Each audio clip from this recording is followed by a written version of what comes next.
Hello, everyone. Stucco here. And I'm Gabby. And welcome back to the podcast, my hoes. Welcome back to episode 2 of our 18-part series that we're doing on the rise and fall of Napoleon.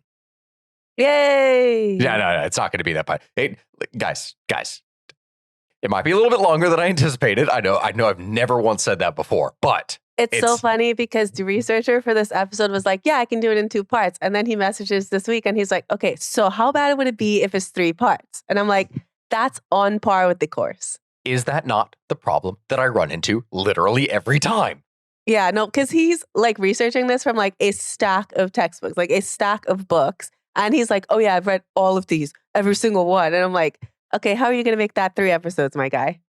Listen, we always try to bite off a little bit more than we can chew, and we end up choking on it on the way down. And that is always what ends up happening. The Crusades was only supposed to be like a 3-part series. That ended up being 9 episodes. There's just so much. Okay, guys, but before we jump into the second part of this 3-part series, we promise it's just going to be 3 parts. We are officially going to Germany. Our trip has been confirmed. And so if we still have 12 spots available if anyone wants to sign up. Make sure that you sign up soon if you can, because there are payment plan options. And of course, the longer out that you go and book this, the easier it becomes when things are more spread out. We're going to be going to castles. We're going to be seeing Christmas markets. We're going to be seeing a variety of things.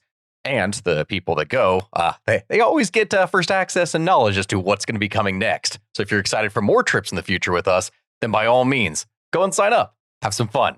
It's going to be a ton of it. It's so funny because 4 out of like the 8 people that have signed up for Germany right now also went with us to Japan. And I'm like, oh my gosh, the gang's back together again. Yeah, it actually ends up becoming a long-term thing. Anyway, moving on into the story of Napoleon. Okay, so last week, we followed Napoleon through his early years in his first Italian campaign. And we had left him in Italy, having just signed a peace agreement with Austria, something that was known as the Treaty of Campo Formio. So, all right, this is the setting. This is where we're jumping into this. In September of 1797, Napoleon goes and sends one of his more capable generals back to Paris to assist his Republican allies in purging the government of royalists, because there are a series of movements that are happening here at this time. The event that would take place at this time would become known as the coup of Fructidor. Remember when we talked about that in the whole French Revolution series, how they renamed the months and all those varying things? Yep. Yes, so Fructidor was this. The Republican position was strengthened as a result of this, but there was something else. This required the military might of a general. And so the issue became is that leading men within the government, like Paul Barras, they were even more dependent upon Napoleon to retain their power, even if that power was now greater. But weren't they withholding campaigns from him because he refused to do that one campaign? In the beginning. At that time. But remember, his successes down in Italy were so massive that he was the one with basically all of the military clout at that point. So now no one's stopping him. So now no one is really stopping him. But here's the problem with being a successful military leader. You need to continue to be a successful military leader. You can't just stop. You can't just sit back and went, oh yeah, I did this thing 30 years ago, and so now I'm great. You have to continue going if you want to maintain your relevancy when it comes to politics. Basically, their social media. No, pretty much. Yeah, you will literally become irrelevant otherwise. So after wrapping up the Italian campaign and then forcing the Treaty of Campo Formio on the Austrians, he returned back to Paris in December of 1797. And his popularity, his reputation, his everything was massive. It was stronger than ever. And as a result of this, he was given command over the Army of England, which the whole name for like what that means is that this was the force that was going to be launching a naval invasion of England itself. They were like the French were planning on marching their boots onto English soil. But just after 2 months of planning, Bonaparte would come to the conclusion that an invasion was still not likely to work. The reason being is that even with the French having tried to build up their navy, it just did not compare to the British Royal Navy. Like, there's no point in trying to ship across thousands of men on transport vessels and then those transport vessels getting blown up in the water. That's not a good idea at all. So he had to do something else. He knew that his popularity was going to fade over time if he didn't try and get a command that would have, well, good prospects, things that would allow for more glory, riches, and to bring power to the state. So, with things on the mainland of Europe being more at peace, he proposed an expedition to Egypt. The whole purpose behind this and why he wanted to go to Egypt was that it was ostensibly to secure French trade interests in the region while creating a base from which they could later invade India, which was extremely important to the British economy and also power and prestige. Because think about it, the British lose India. That is a huge blow to the empire. Of course, it would be a stretch to say that the invasion of Egypt was actually strategically important for the French. The biggest issue with this was that, technically speaking, the Ottoman Empire was an ally of France at the time. And technically speaking, again, Egypt was a province of the Ottoman Empire, despite it being governed independently by the Mamluks. This is one of the weird little details in history, for it's like the state of Egypt was independent, but it wasn't actually independent. Like, it was technically part of the Ottoman Empire, but for all intents and purposes, it ran pretty much everything itself. It was almost completely independent.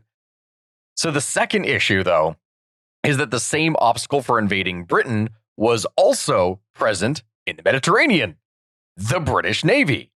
Admiral Nelson and his Mediterranean fleet had complete control of the seas, so this would be a little bit difficult. Even so, Napoleon needed military action, and the Directory, fearing Napoleon's popularity and the possibility of another coup, they wanted Napoleon to be as far away from Paris as possible. So rumors spread through Europe as 40,000 French soldiers and 10,000 sailors began massing in southern France. To keep the British guessing, only Napoleon and 2 of his generals knew where the final destination was. And that, my friends, was Egypt. So on May 19th, 1798, Napoleon would set sail from Toulon. His first stop was to secure the fort at Malta, and then which was at the time under the governance of the Order of St. John, which is one of its own fascinating little details when talking about this, the old knightly orders. Yeah, the knightly orders from like back in the Crusades were still around. Like the Knights of St. John, this is the Knights Hospitaller. That's them. They became pirates off the island of Rhodes. And then after they got kicked out of there by the Ottomans, essentially, they fled to Malta. And from Malta, they essentially served as their own kind of little naval base and raiding force where they would continuously attack Ottoman shipping, like in the continuous crusades, so to speak. It's a fascinating little thing. Anyway, he took this over immediately and secured an important naval base from which he'd be able to launch further invasions. As an aside, this very small action had major effects on European politics. So Tsar Paul I of Russia had previously been granted the nominal title of Protector of the Order for previous dealings with the organization. The French dissolved the order, and many knights would flee to Russia, where they would appoint Tsar Paul as the new Grand Master. So Tsar Paul planned an expedition to retake the island, but the British ended up beating him to it. When it was clear that the British would not return the island to the Knights of St. John, Tsar Paul banned British ships from entering Russian ports under penalty of seizure and closed off Russian ports under British trade. This could have escalated into open conflict had Paul not been assassinated and then replaced by his more competent son, Alexander I. So did he do all of that because he was Grand Master? Yeah, basically. It was also a huge matter of power and prestige. And think about this. What do the Russians want access to all the time throughout history at this point?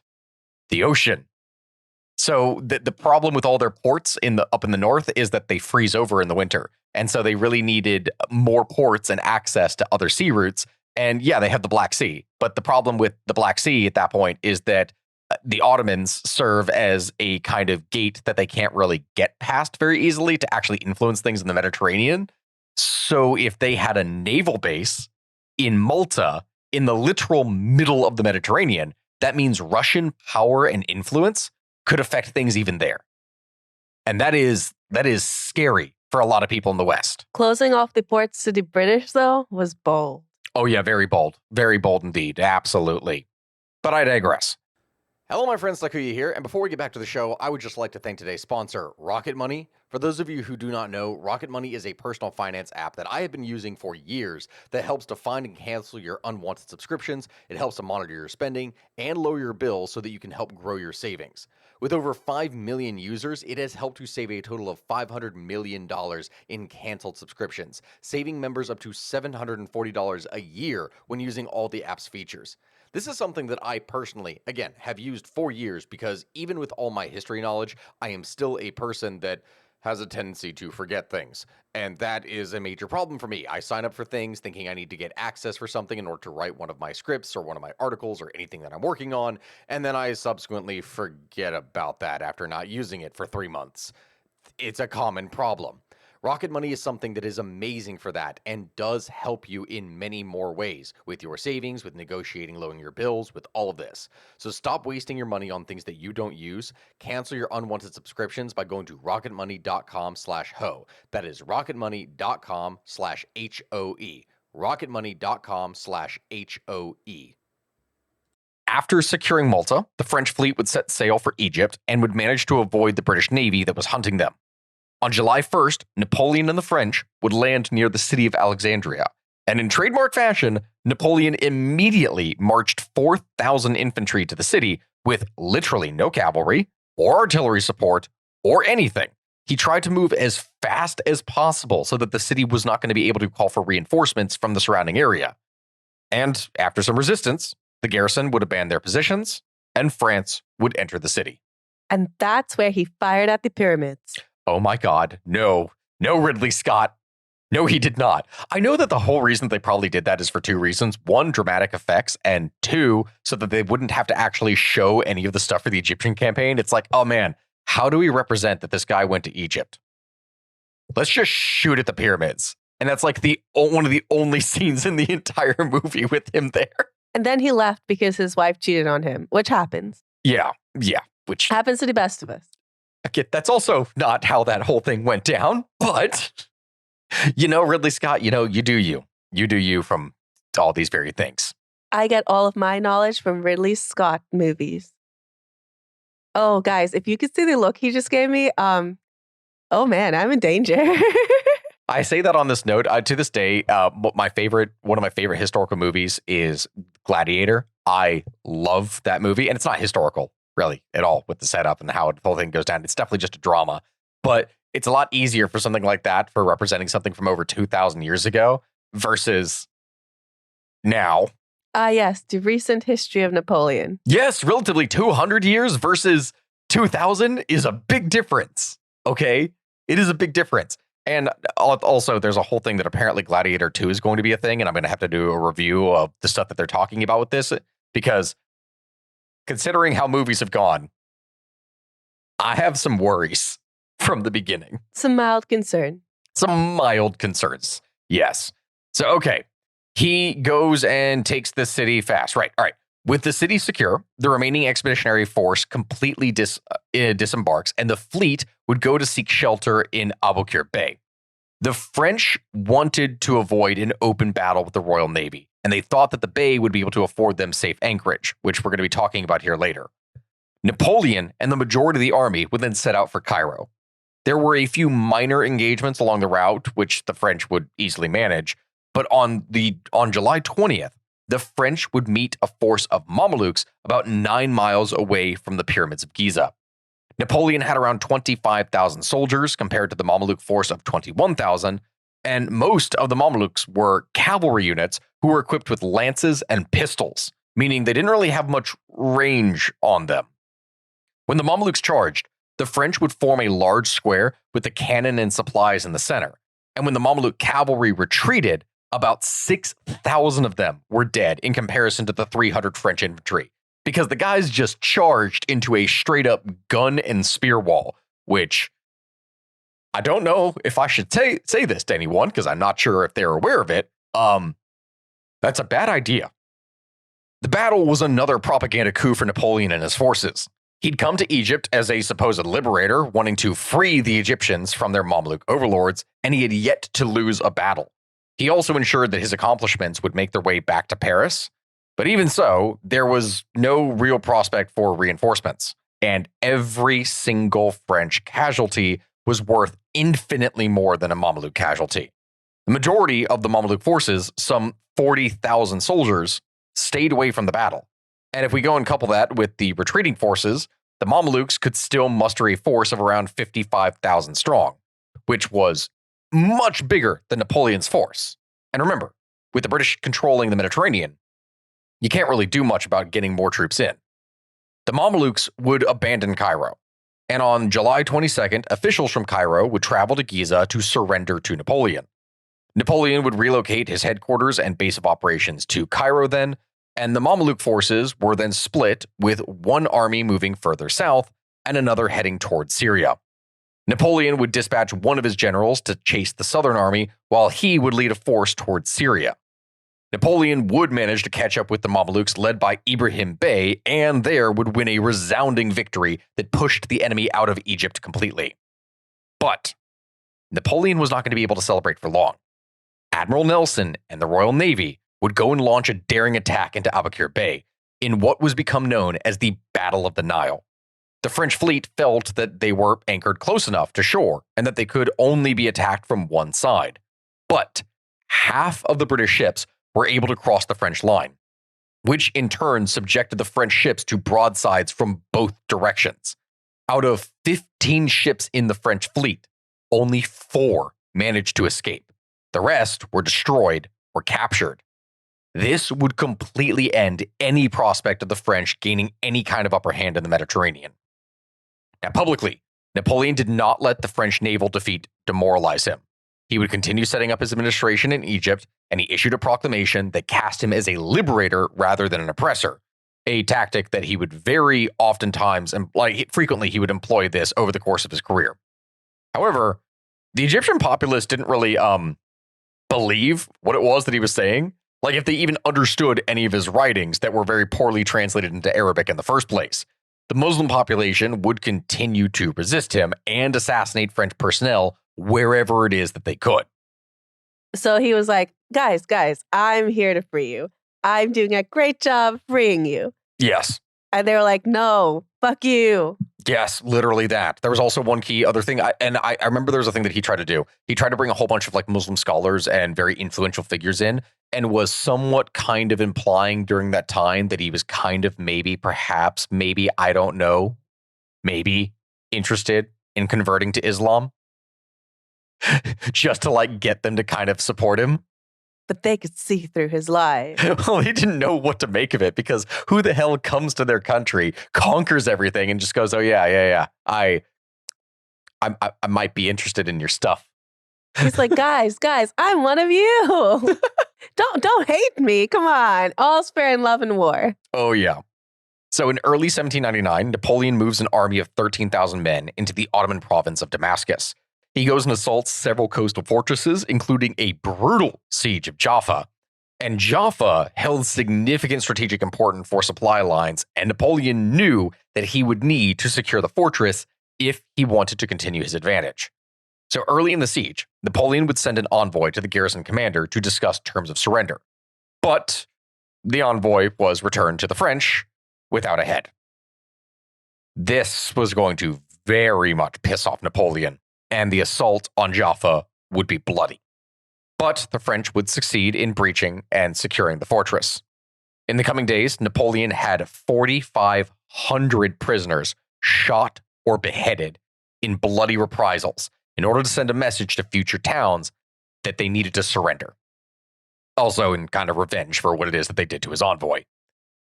After securing Jaffa, Napoleon would lay siege to Acre. And by this point, the British Royal Navy was actively reinforcing the coastal fortresses wherever possible. At Acre, the French were able to take outer defenses, but the British would land boat crews and artillery pieces to assist in Acre's defense.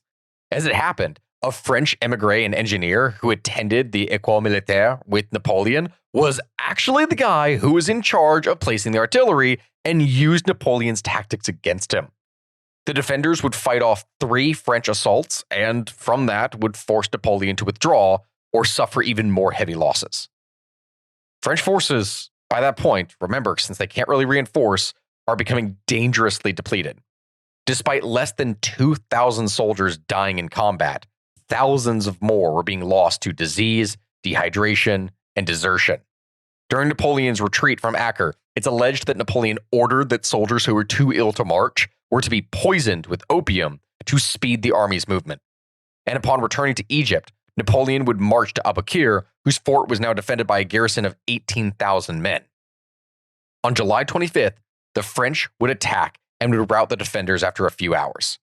Close to 10,000 Ottomans would drown trying to escape, with hundreds more being bayoneted before they could actually make it to the water.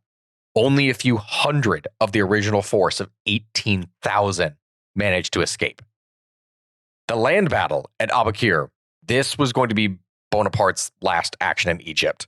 There simply wasn't anything else they could really do there, and Napoleon had learned of events that were taking place back home in Paris. The French armies were suffering against its enemies, and the current administration was losing authority. Napoleon would go and justify to himself that his country needed him to restore order and began to plot his return. Practically speaking, Napoleon's position in Egypt was hopeless. There was nothing that they could do.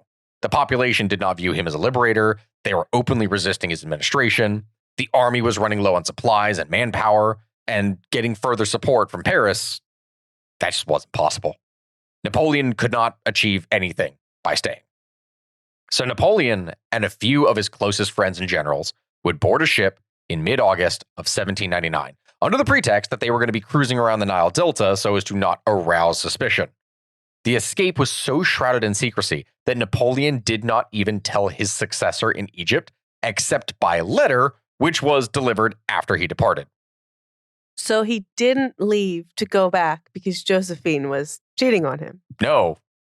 But he could have. No. But maybe, theoretically, at the same time, he could have also, it could have been a dual purpose. For no, leaving. Ridley Scott. No. Okay. It was grand scale political events that were happening, not his freaking cheating wife. I like the cheating wife one more because that's a little bit more romantic, a little bit more dramatic. I mean, war is all fine and good, but. So yeah, he leaves, right? And the army did not initially take the news well, of course, but the new commander would assure everyone that Napoleon would return with reinforcements and supplies to continue the mission. And so the French army would continue to operate in Egypt all the way through September of 1801, when they were finally able to surrender to the English and were then repatriated back to France as part of the deal. The French also had to hand over many of their scientific discoveries to the British, including the Rosetta Stone, which many people think it was a British discovery. Nope, it was a French one, which the British had to then negotiate through blood to get. Napoleon's voyage home was largely uneventful. They would briefly stop by in Corsica due to the weather in early October of 1799, and he didn't know it in the moment, but this was going to be the last time that Napoleon would ever set foot on his homeland. On October 8th, Napoleon would land in France and immediately set out for Paris. France was at this time threatened with invasion, and unbeknownst to Napoleon, the Directory had sent orders for him to return to France with his army.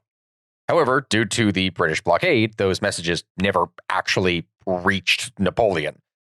By the time that he returned, French armies had managed to secure several victories that would stave off invasion for now. But despite his failures in Egypt, Napoleon was still greeted as a hero by the population. The Directory, though, were quite suspicious of him. They wanted to punish him for his failure to secure Egypt and for deserting his army, but the Republic was bankrupt and the Directory was simply too weak to actually punish him. They needed him more than anything. Napoleon quickly would go about setting himself up to secure allies amongst the French legislators and at the same time some of the members of the Directory.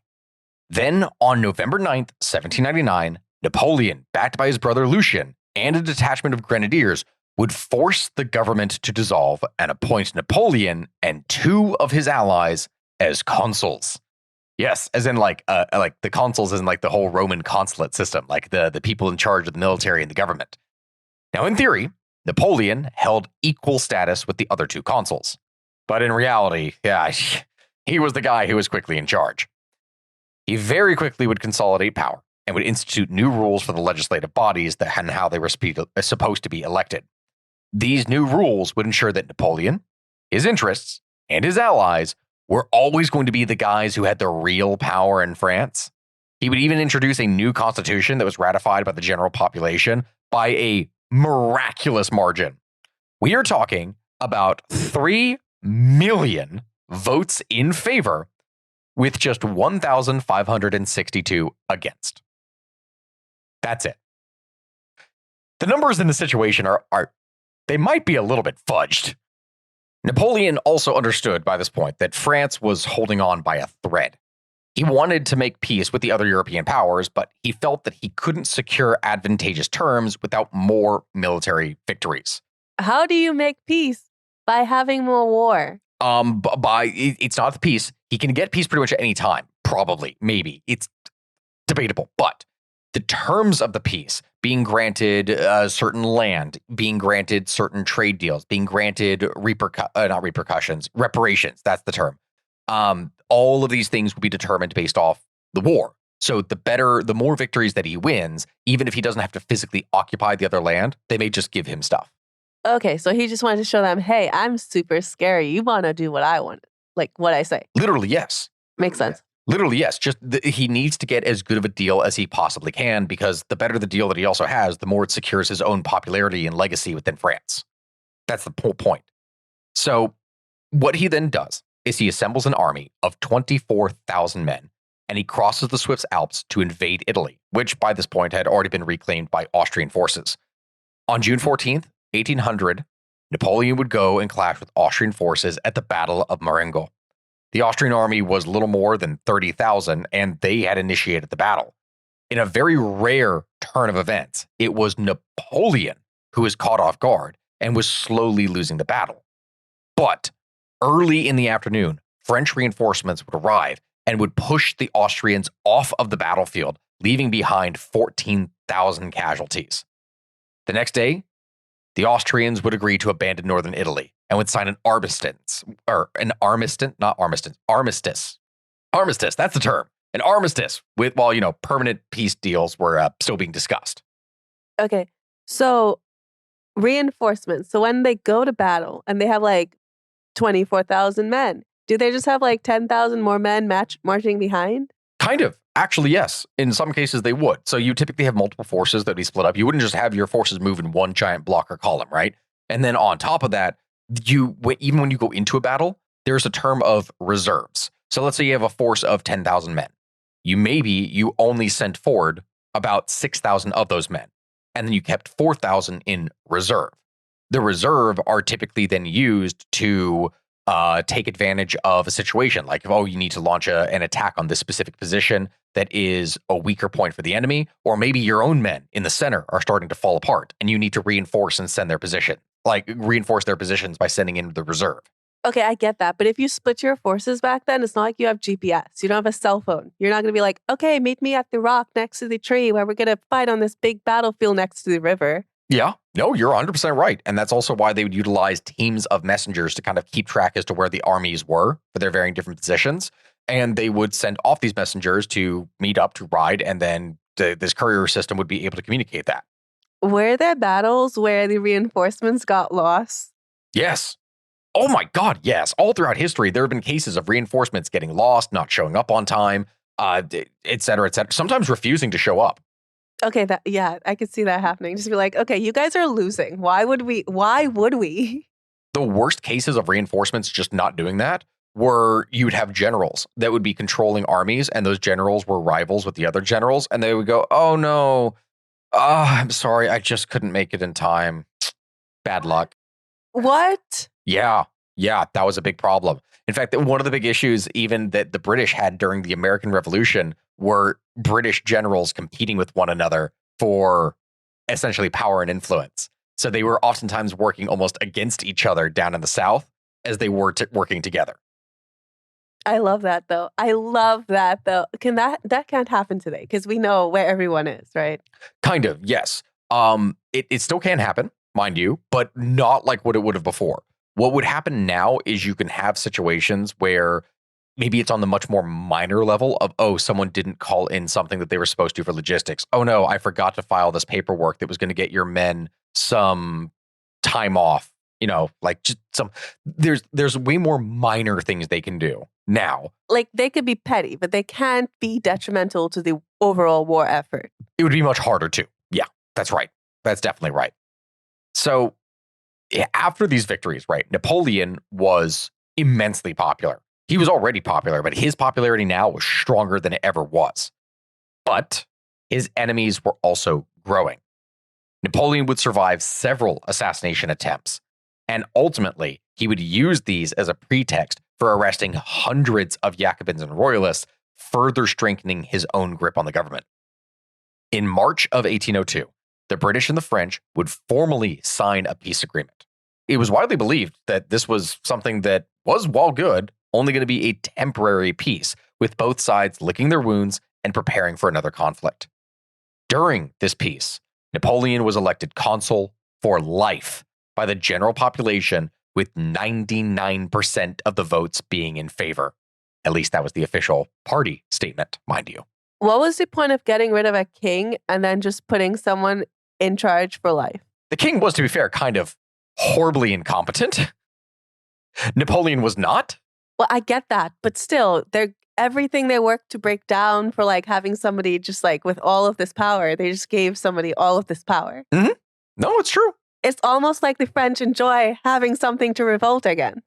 No, it's true. No, you are entirely right. The whole purpose of the French Revolution kind of came crashing down. And there's a reason why there have been multiple French revolutions, so to speak. There's been, of course, there was the one big one, and we covered that in its entirety, which is this whole thing that is even now, this is an offshoot of it. But the French have had multiple different revolutions, so to speak, and there is a reason why they are currently on their, wait, I forget, was it the Fourth Republic or Fifth Republic? They're on one. Okay, hold on. No, this is going to bother me. The Second French Republic was brought down by Napoleon III. Well, the first one was brought down by Napoleon. The second one was brought down by his nephew, Napoleon III. This brought then the Third French Revolution, or not the revolution, but the third government of the Republican government. The third government is what was brought down. Okay, they're on their fourth. Are they on their fourth? Because I just Googled it and it said the Fourth Republic was dissolved on the 5th of October, 1958. Oh, wait, it was the third that was brought down. First one was brought down by Napoleon. The second one, you had the Bourbon Restoration. This was then brought down and a new Republican government was put into place. This was then brought down by Napoleon the third, right? And then you had the third one. When did the third one end? 1940. Oh my God, that's why, of all things, why would I suddenly forget that the third Republican government would be destroyed with the occupation of Germany? And then the Fourth Republic is 1946 to 1958, and the fifth one is 1958 to present day. Also, how does it work nowadays? Like, I know this one guy has been prime minister or president forever. The French system allows for, I think it was 7 years. When you're the president of France, it's a 7-year term, if I recall correctly. And how many terms can they do that? I don't remember. Because I feel like this guy's been around since I gained consciousness enough to pay attention to politics. I mean, I remember Good old macaroon. I think it was he elected in 2014? And I think it might be 2 terms. So I think that's a total of 14 years. I was still in high school. Because I'm pretty sure he won re-election in like 2021 or 2022. So he's going to be there for a while unless they revolution him. This is going to bother me. I know that a bunch of people are like, oh, get back to the story of Napoleon. Okay, hold on. We're almost done with this story of Napoleon. We also need some side quests, guys. That's the whole point. Macron election, it was it was 2017 when he was elected? Okay, so hold on. He was elected in 2017. That went for, it's a 7-year period. And that means that, okay, he just won re-election. That was the thing. Macron just won re-election, right? It's a side quest, I know, okay, but it's something in here in 2022. It's so funny, though, because there's this one article that goes, the headline is Macron slams 2-term limit on French presidency as damnable bullshit. Oh, no. Napoleon the 17th. Which, ironically, to this day, there actually are still houses within France. You have the Orleans house, you have the Bonaparte, and you have the other one. Why can I not remember what the other one? Why can't you remember anything today? Orleans, Bourbon, and Bonaparte. Those are the 3. Sorry, guys. His brain, we had it charging, and I guess he didn't let it complete. Anyway, yeah, there's still a whole thing that you could claim like who actually is the rightful heir to the throne of France today. Like that is a thing. So anyway, yeah, he gets elected with 99% of the vote, and he also then uses the temporary peace to go and shore up the French colonies, to fix up the French economy, and to strengthen the military. By 1803, conflict with England seemed imminent, and Napoleon decided that he needed to raise cash before hostilities would break out. His solution at this time was the Louisiana Purchase. This agreement would allow the United States to double its land size in return for $15 million of badly needed funds, which was an amazing deal for the Americans. And it completely, like, it's kind of funny. He really needed this money, right? So the Louisiana Purchase is a thing that probably helped to propagate even more wars in Europe. That's another funny way of looking at it. Another attempt by French royalists to remove Napoleon through assassination was carried out in February of 1804. This attempt also failed, naturally, but it allowed Napoleon to once again use the plots as a pretext to further his ambitions. He secured the necessary support on May 18th, 1804, and in that, the Senate would proclaim Napoleon Bonaparte Emperor of the French. They went from a king to an emperor. Yes. Why? Do they understand that an emperor is more powerful than their king, their former king? But now it was the glorious French Empire that was winning great victories all over the world. And that was the important detail. With this, they would approve a new constitution. And do you want to guess how big of a vote this was? Landslide victory. 99% of the popular vote, like one from the general population. This is what would confirm Napoleon's new government. Yay! Also, quick little side note, but you said the presidency for the French was 7 years, but in 2000, a referendum shortened that term from 7 years to 5 years. Ah, that's what it was. Okay, because I was wondering, the math didn't add up on like the whole 2017 to 2022, so that's what it was. Awesome. Thank you for that, Gabby. So yeah, the vote happens here. It confirms his power. However, his ascension is not recognized by the European community, with the lone exception being Austria, who was not ready for another conflict and was like, oh yeah, awesome. We now have not a crazy revolutionary nutjob case. We have an actual empire again. Awesome. You know, monarchists in Europe were somewhat pleased with that at least. And so it was then that a minor Italian nobleman born on the island of Corsica became the French emperor. On December 2nd, 1804, Napoleon was crowned Emperor of the French. Pope Pius VII would anoint Napoleon before Napoleon would ultimately and famously crown himself with a replica of the crown of Charlemagne. That's right. There's this whole thing of Napoleon snatching the crown out of the Pope's hand and crowning himself. Is that even legal? Let me explain this. Okay, it makes sense. It makes sense as to why he would do this. A lot of people try to say that this was Napoleon's ego. That is the reason as to why he did it. No. There is a huge symbolical thing there. Do you remember when we did the whole thing on the Holy Roman Empire, Gabby, with the Ghibellines and the Giuseppes, and the whole point about the emperor of the Holy Roman Empire had to be crowned by the Pope? Yeah. This meant that the Pope had a lot of authority over the Holy Roman Emperor.